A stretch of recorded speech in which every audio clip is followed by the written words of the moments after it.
এখন এই 12:30 মতো বাজে আর আমি দুপুরবেলা রান্না শুরু করে দিয়েছি।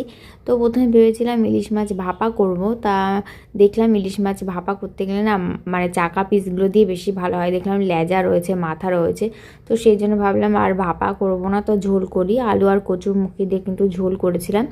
তারপরে বিকালবেলায় মা, আমি আর ছেলে একটু নিচেই গেছিলাম। এখন যেহেতু বৃষ্টির টাইম, সেই জন্য লোকজন একটু কমে আসে নিচে। তো বিকালবেলা দিকে একটু বৃষ্টি কম ছিল বলে একটু বসেছিলাম, সেমন কেউ আসেনি। কিছুক্ষণ বসার পর আবার বৃষ্টি চলে আসলো, তারপরে আমরা ওপরে চলে আসলাম। এখন ছেলে আমাদের সাথে খেলা করছে। ওকে একটু বাইরে না নিয়ে গেলে ওর মনটাও কিন্তু খারাপ লাগে।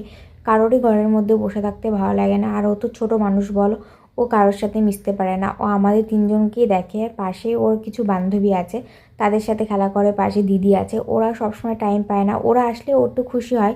তো ওরা তো সবসময় আসতে পারে না, সেই জন্য ওকে একটু নিচে নিয়ে যায়। নিচে গেলে অনেকের সাথে দেখা হয়, ওর ভালো লাগে।